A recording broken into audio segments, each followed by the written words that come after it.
welcome to 700 Club Israel. Since October 7th, hundreds of thousands of Israelis have been called into battle. There are many, many more who have served far beyond the front lines. While their husbands, their spouses are away, young mothers are home, playing the role of mom, dad, and provider. Well, Ashley Keys spoke with two women from CBN Israel who are holding the line in their own households. They told her how their faith is helping them persevere. For many, life in Israel since the October 7th, 2023 terror attacks has been difficult, especially for young women. Recently, I was in Israel, and two of our CBN Israel employees, Naomi and Sapir, took time to share their stories and share how the war against Hamas has affected them personally. What do you do now for CBN Israel? I'm the coordinator for our Community Support and Resilience Center that we started over the last year to just respond to the growing trauma and everything having to do with the war. What has the past 2 years been like for you? זה לא היה קל, כי גם חודש לפני המלחמה ילדתי. אז אני ממש היה כאילו מאתגר, גם כאילו הייתה חופשת לידה בבית, ואז החזרה לעבודה, אז היה ממש כאילו, תוך כדי המלחמה זה מאוד השפיע. תודה לאל, בעלי לא היה במילואים, אבל בבית, כאילו אח שלי וגיסי, אז הם כן היו, אז מאוד כאילו חששתי, אבל רציתי תמיד להמשיך רגיל בגלל הילד. כאילו להמשיך כאילו לעבוד, כאילו את החיים, גם כדי שהוא לא ירגיש בבית את המצב, את כל מה שאנחנו עוברים. אבל אני מקווה שעכשיו אנחנו לקראת הסוף. My husband and I got married right before COVID, and then our first son was born 2 weeks after the war started, so 2 weeks after October 7th. Wow. And my husband serves in a elite combat unit, so it was like automatically, you know, he was going to be called up. Since October 7th, over 300,000 reservists have been called up. 82% of them are men, most with families. Many say the family roles have completely shifted, where the wives are having to be both mom and dad. He was able to stay until the birth. He was home about 10 days after he was born. אני חושבת שזה עליות ומורדות, כאילו. היה רגעים פחות נעימים, שגם היה את כל הלחץ עם איראן, שהיה את המתקפה. אבל תמיד, כאילו באמת אמרתי, תודה לאל שיש לי את ישוע, שאני יכולה להאחז בו. ובאמת, כאילו התפללתי עבור העם, כן? בעיקר שאין להם את ישוע, אז היה קשה יותר לעבור את זה, כי גם יש לי משפחה לא מאמינה, אז ראיתי את זה מהצד, איך זה, כאילו הם מקבלים את זה.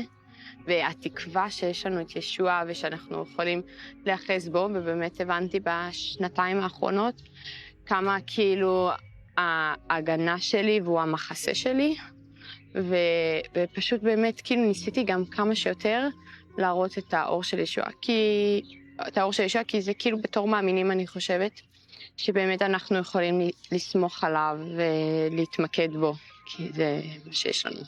כן.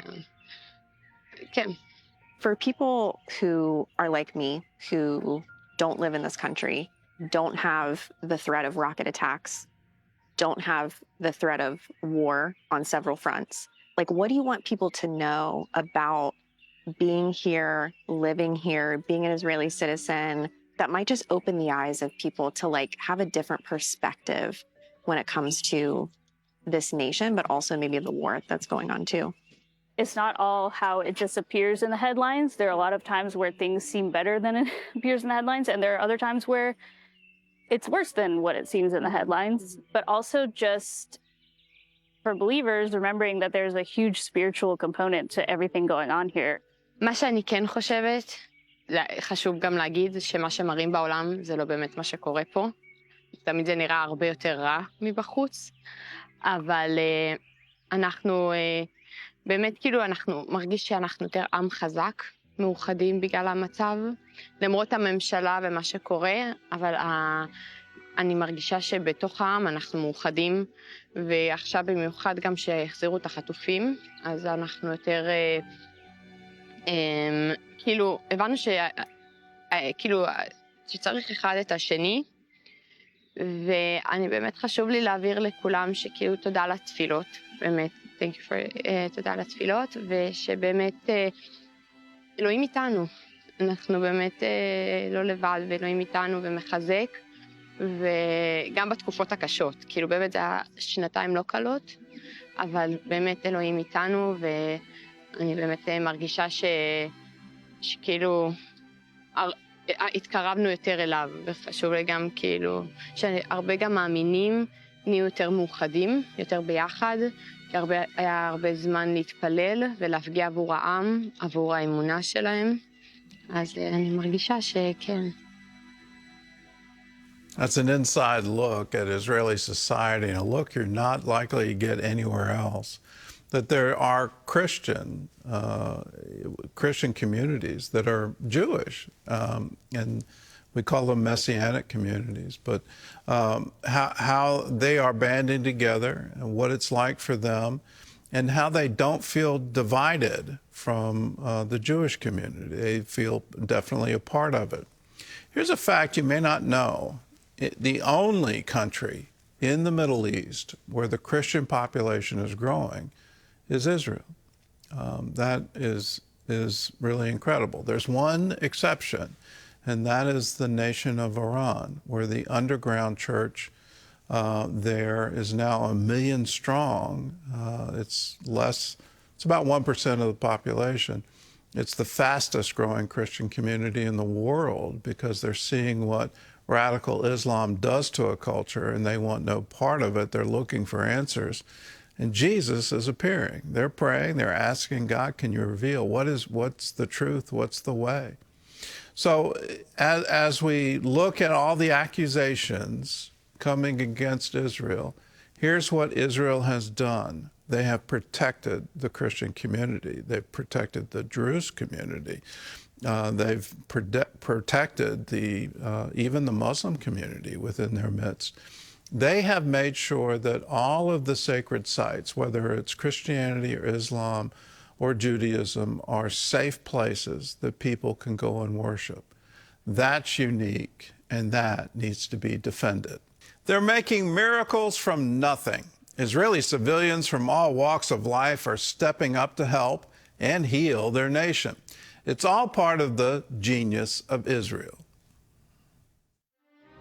Since its founding, Israel has been known for the strength and ingenuity of its army. But the war with Hamas was different. On October 7th, civilians were the first targets. And ever since then, civilians have been the first responders.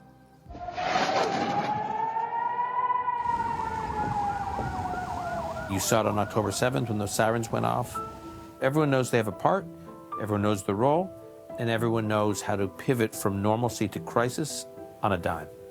The people became the government, and we did a better job.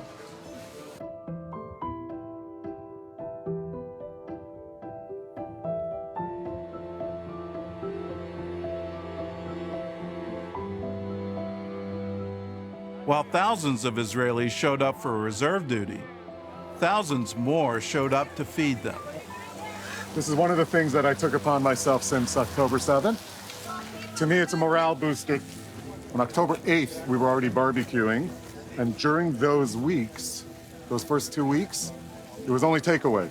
So we opened up kacha, like as far as the eye can see, and we started grilling. It was 5,000 to 8,000 soldiers every day, and these were hungry soldiers.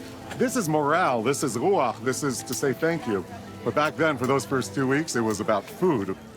God bless you. Thank you all. Wow. Danny and his team traveled to army bases all over Israel, wherever they're needed. In my civilian life, I am a mortgage broker, and I spend 6 days a week doing it.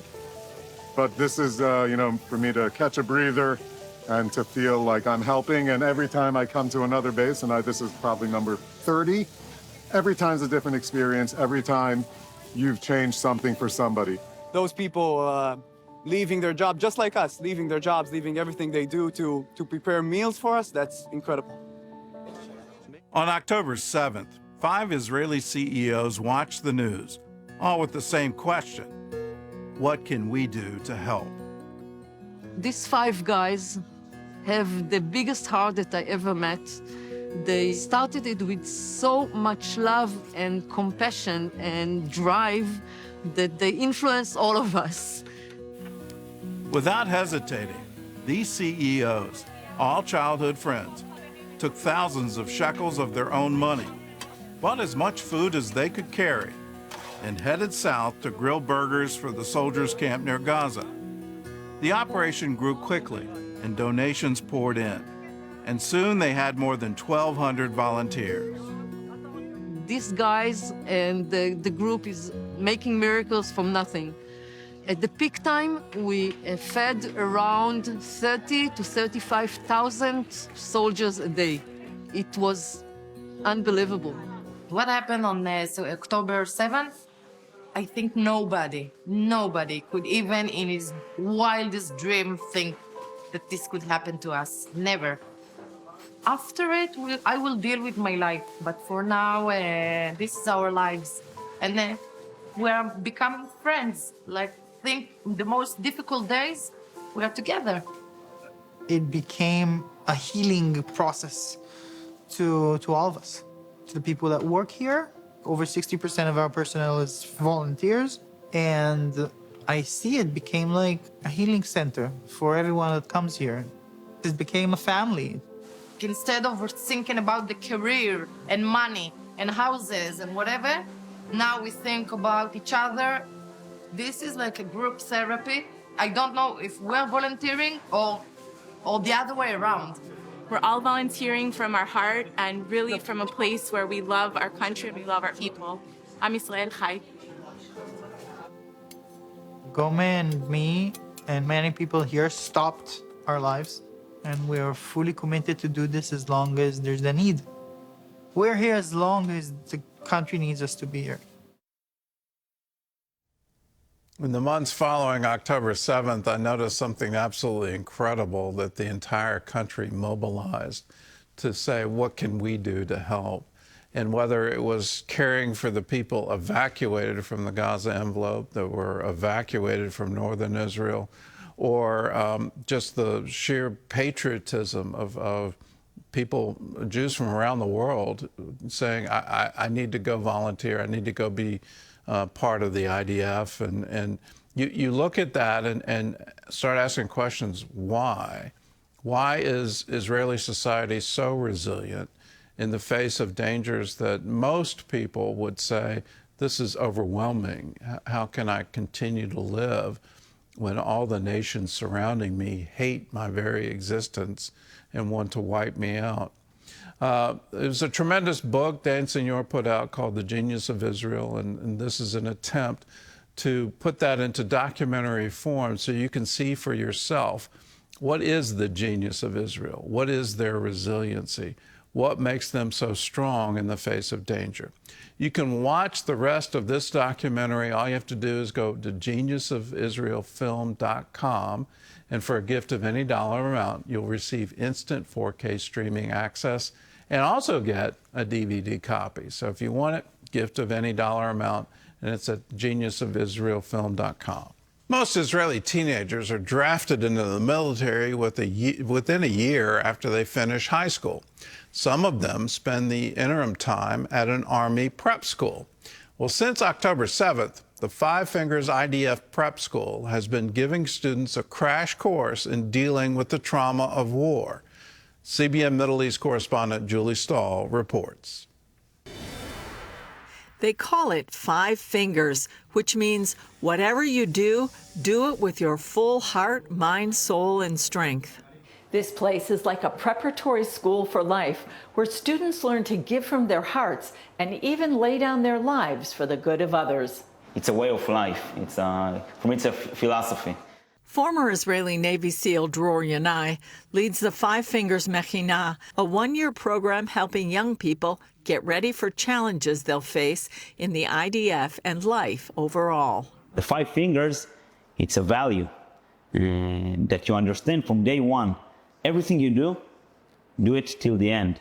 Feel that you do the best that you can.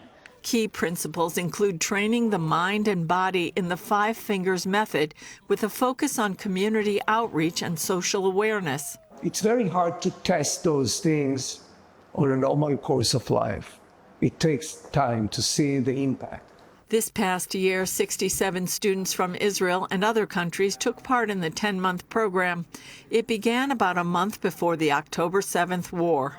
Five Fingers board member Tzur Feldman says dealing with the impact and repercussions of that turned into their crash course.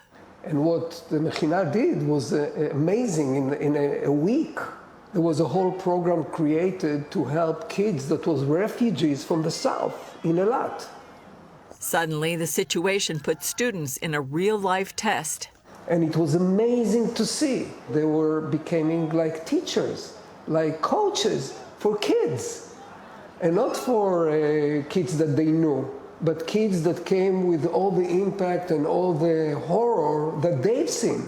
So far, 15 past graduates have died during the war, a high percentage leaders attribute to many serving in top units and their willingness to lay down their lives for others. CBN News met 3 students from the U.S. and Canada who joined the school. 19-year-old Gil Dory from Philadelphia finished this year as part of the school's 6th graduating class. I'm doing a gap year before the Army, after high school.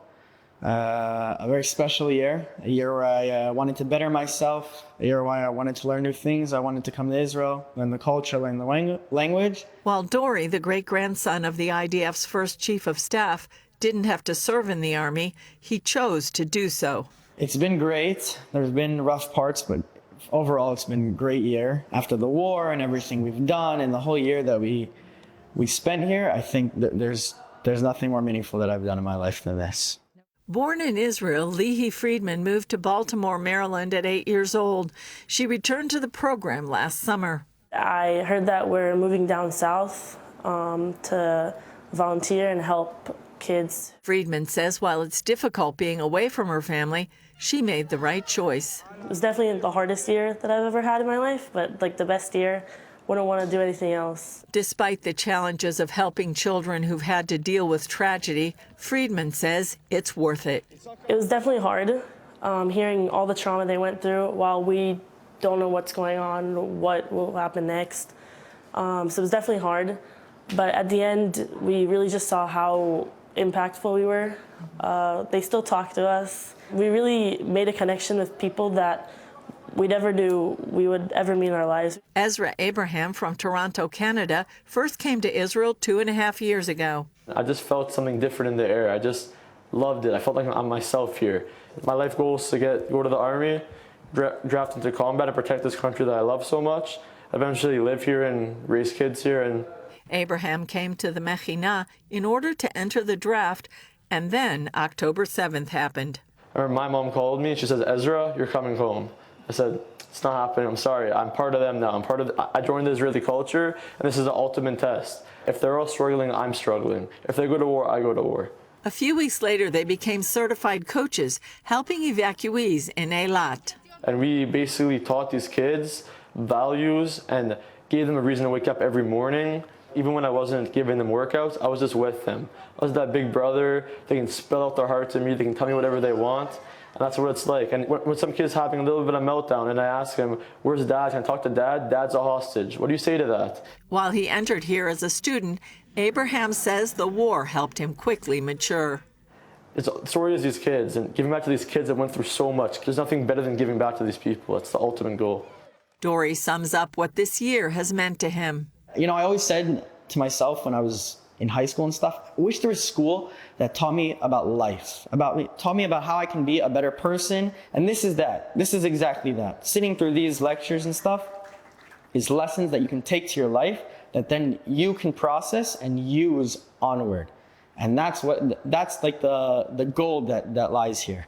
Julie Stahl, CBN News, Five Fingers Mechina, Zichron Yaakov, Israel.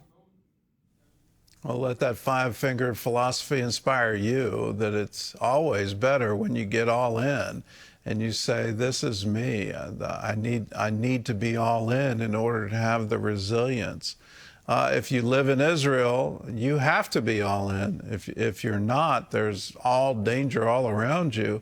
If you don't have that resilient community, it doesn't work anymore. I'd submit wherever you live, whether the United States or any country in the world, if you're not totally behind that community, if you're not 100% all in with them, you're going to have the same resilience problems. As Christians, it's wonderful that we can get all in our Christian community, in our church community, to say, let's be resilient, let's come together in times of trouble, let's lift one another up, let's share one another's burdens, and thus fulfill the law of the Lord.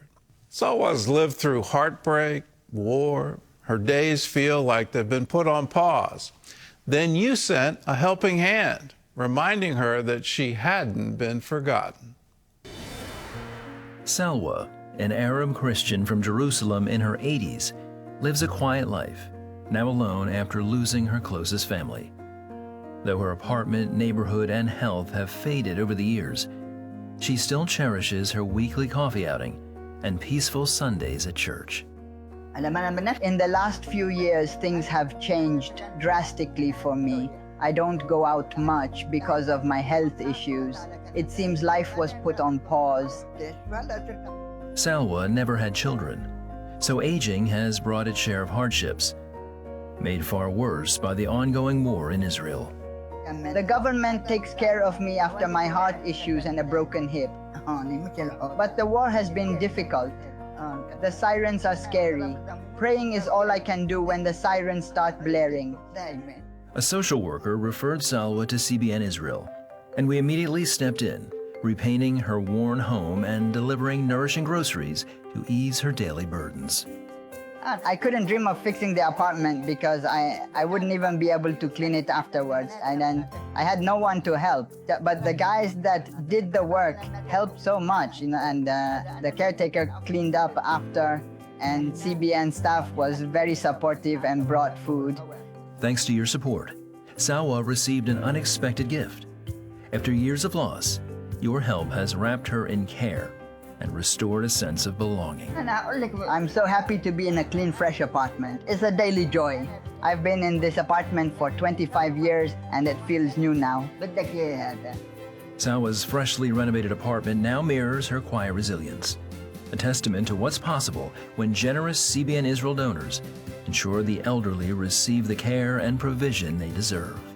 Thank you for being with me. My home feels new and so does my spirit. May God bless you for what you do and give you the strength to help even more. That blessing goes from that wonderful woman in Israel all the way to your home. If you're a member of CBN Israel, if you're part of what we're trying to do to bless the people of Israel, and whether they're Christian or Muslim or Jewish or none of the above, when we find need there, we want to be a help to them.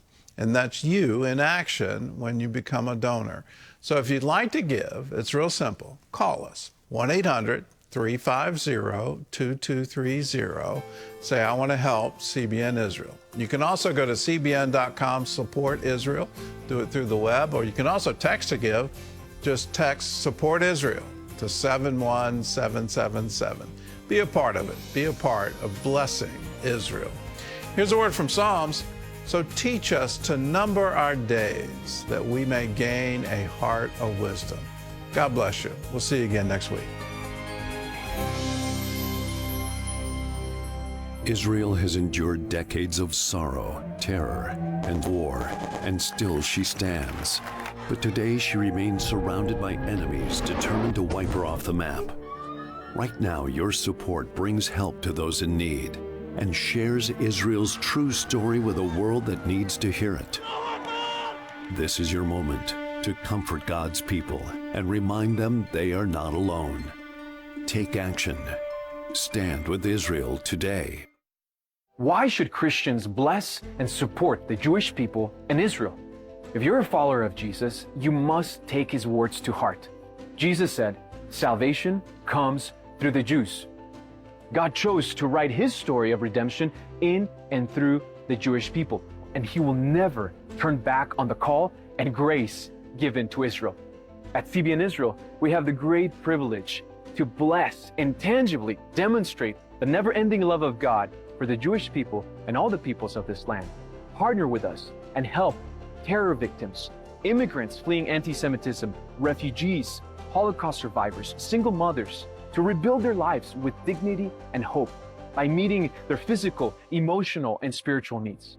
Give today and let your faith, which is rooted in Israel's story, shine for the glory of God.